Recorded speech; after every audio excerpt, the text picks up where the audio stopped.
할렐루야. 성경 암송하심으로 새벽 기도회를 시작하도록 하겠습니다. 인자가 온 것은 섬김을 받으려 함이 아니라 도리어 섬기려 하고 자기 목숨을 많은 사람의 대속물로 주려 함이니라. 사람이 나를 섬기려면 나를 따르라. 나 있는 곳에 나를 섬기는 자도 거기 있으리니 사람이 나를 섬기면 내 아버지께서 그를 기이 여기시리라. 아멘. 하나님의 말씀은 마가복음 4장 13절에서 25절까지의 말씀입니다. 이 시간에는 20절과 24절의 말씀 두 구절만 제가 봉독해 드리겠습니다. 좋은 땅에 뿌려졌다라는 것은 곧 말씀을 듣고 받아 30배나 60배나 100배의 결실을 하는 자니라.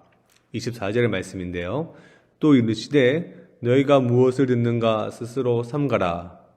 너희의 헤아리는 그 헤아림으로 너희가 헤아림을 받을 것이며 더 받으리니. 아멘. 오늘 본문에 등장하는 비유는 두 가지 씨 뿌리는 자의 비유 혹은 네 가지 땅의 비유로 공간 복음에 모두 소개되어 있습니다. 그리고 또 하나의 비유는 등경 위의 등불 비유입니다. 오늘 아침에는 이 두 비유에 대해서 함께 살펴보도록 하겠습니다. 먼저 씨 뿌리는 자의 비유는 주님이 양측에 주시는 겉면입니다. 먼저 씨 뿌리는 자, 즉 말씀을 전하는 자의 측면인데요. 예수님의 제자들이 뿐인 복음의 씨는 쉽게 밟히고 가로채임을 당하고 질식을 당해서 제대로 자라지 못할 수 있습니다. 또한 씨 뿌리는 사람은 매우 의존적입니다. 왜 의존적이냐 하면 사실 씨를 뿌린 후 자신이 할 수 있는 것이 별로 없습니다. 토양, 날씨, 태양, 새, 잡초 등 다양한 변수에 씨를 내맡기고 기다리는 수밖에 없습니다. 그러나 절망할 필요는 없습니다. 뿌려진 그 씨는 임자만 제대로 만나면 이러한 악조건에도 불구하고 어제 본문에서 살펴본 것처럼 30배, 60배, 100배의 결실을 맺을 수 있기 때문입니다. 이 비유는 우리 성강교회에게 주시는 말씀이라 저는 개인적으로 생각됩니다. 아마 우리 가운데는 전도를 해보지만 안타깝게도 잘 안 되는 분이 분명 계실 겁니다.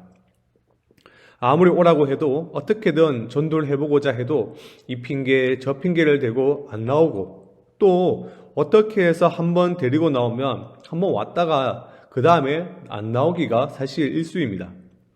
이럴 때 너무 낙심하지 마시기를 바랍니다. 개중에는 택함받은 사람이 분명히 있습니다. 다만 지금은 때가 아닐 뿐입니다. 분명 하나님께서 창세전에 택하신 자가 있습니다. 이를 오늘 본문의 말씀으로 표현하자면 옥토가 있다라는 말입니다. 그리고 일단 옥토에 뿌려지면 기본 30배의 결실을 한다라는 사실을 여러분 절대 잊지 마십시오. 이것이 우리에게 위로가 됩니다. 그러므로 절대로 실망하지 말고 더욱 복음 전파에 정진하는 우리 모든 성강의 공동체가 되길 바랍니다. 또 한 측면은 말씀을 받는 자, 즉 씨 뿌림의 대상이 되는 토양의 측면입니다. 어제 살펴보았거니와 주님은 본문에서 네 가지 땅을 예로 들고 있습니다. 첫 번째는 길가에 뿌려진 것과 같은 자들입니다.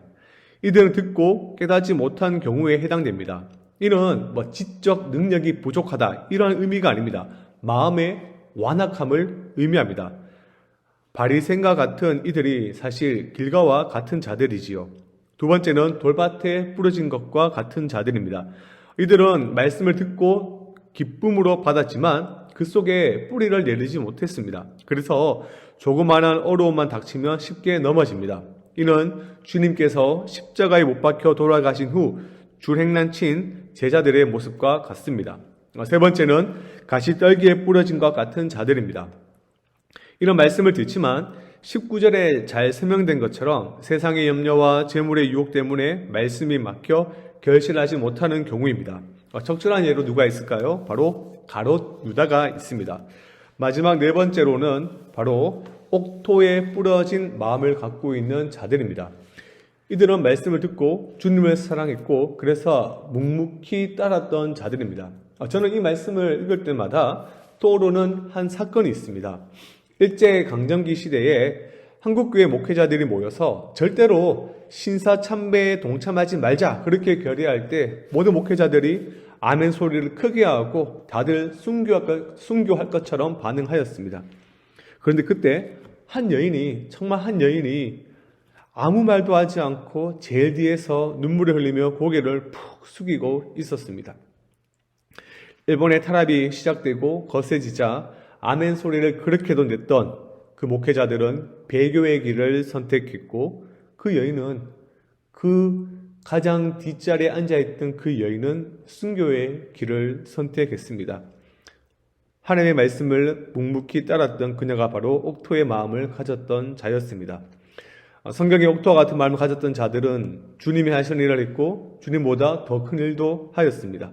일례로 베드로는 오순절 성령 강림 후 한 번의 설교로 무려 3,000명의 전도의 열매를 맺었습니다. 따라서 말씀을 받는 자는 완악한 그 마음을 버리고 열린 마음으로 그 말씀을 받아야 합니다.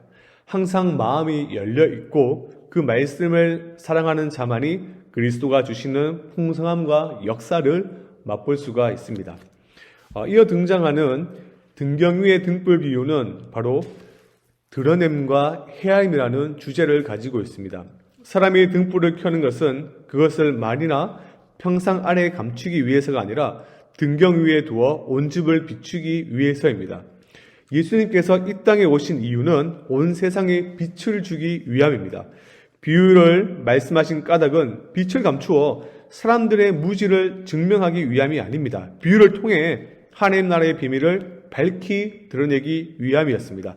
그동안 감추어졌던 하늘나라, 그 하늘나라 비밀이 드러났습니다.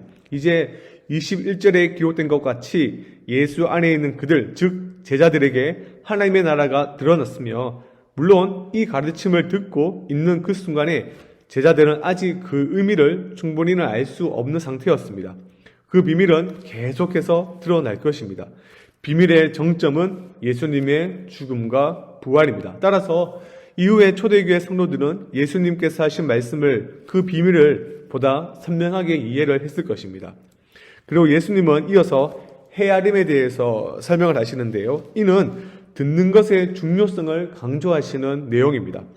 예수님은 무엇을 듣는가를 스스로 조심하라라고 그렇게 말씀을 하셨습니다. 24절의 말씀이지요. 너희는 무엇을 듣는가 스스로 삼가라. 수없이 들리는 세상의 소리에 휘둘리지 않고 살아야 감을 지금 말씀하고 있습니다. 하나님 나라 안에서 바른 삶을 지속하기 위해서는 꼭 들어야 할 것만 들어야 합니다. 즉 분별력을 가져야 한다는 것이죠. 특별히 이 아침에 제가 당부드리고 싶은 것은 복음을 듣는 일은 사실 매우 심각한 일입니다. 복음을 들을 때에 그것이 사실 우리의 삶을 결정짓기 때문입니다. 그러니 복음을 들을 때에, 말씀을 들을 때 진지하게 받아들여야 합니다. 그런 사람에게만 하나님의 능력이 실제적으로 임합니다. 그러므로 하나님의 말씀을 대할 때마다 좀 더 진지하고 좀 더 깊이 그 말씀이 무엇을 말하려는지를 생각하고 신중한 태도로 우리는 경청을 해야 합니다. 육신의 눈으로는 보이지 않을지라도 복음을 듣는 순간에 우리가 그것을 어떻게 대하냐에 따라 우리의 자신의 삶과 죽음이 결정될 수 있습니다. 복음을 듣는 거, 사실 그거 결코 쉬운 일이 아닙니다. 우리 삶과 연결되며 우리의 모든 영역에 영향력을 미치기 때문입니다. 복음을 올바르게 듣고 분별력을 가져 풍성한 열매를 맺어가며 살아가는 저와 여러분들 되기를 주님의 이름으로 간절히 축원합니다. 이 시간 들은 말씀을 기억하며 합심해서 기도하겠습니다. 성실히 씨 뿌리는 자와 같이 때를 얻든지 못 얻든지 복음의 씨앗을 뿌리게 하시고 옥토와 같은 마음으로 말씀을 받고 열매 맺는 신자가 되게 하여 주시옵소서. 또 말씀을 들을 때 진지함과 신중한 자세로 듣고 올바른 분별력을 가진 자가 되게 하여 주시옵소서. 오늘은 예배와 수익모밀을 기도한 날입니다. 하나님의 임재로 가득한 예배, 주님께서 기뻐 받으시는 참된 예배를 드리게 하여 주시옵소서. 진리의 말씀이 선포되고 심령이 새롭게 회복되는 생명력이 넘치는 예배가 되게 하여 주시옵소서. 모든 봉사자들이 하나님이 공급하시는 힘으로 섬기게 하시고 감사와 기쁨의 섬김이 되게 하여 주시옵소서.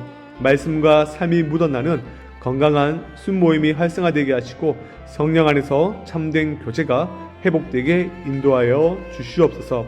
또한 성김의 본을 보이신 그리스도를 따라 교회와 이웃을 섬기는 한 해가 될 수 있도록 은혜를 허락하여 주시옵소서. 중고청 캄보디아 선교 가운데 있습니다. 오늘 말씀과 같이 그들이 캄보디아에서 씨 뿌리는 자와 같이 성실히 복음의 씨앗을 뿌리게 하시고 선한 능력을 그곳 가운데 끼치게 성령 하나님 도와주시옵소서. 선교사님 사역에 동참하여 함께 하나님 나라를 세우게 하시고 오고 가는 모든 발걸음 지켜 주시옵소서. 이 시간 이외에도 각자 가진 기도 제목들을 간절함을 담아 주여 한번 부르짖고 기도하겠습니다. 주여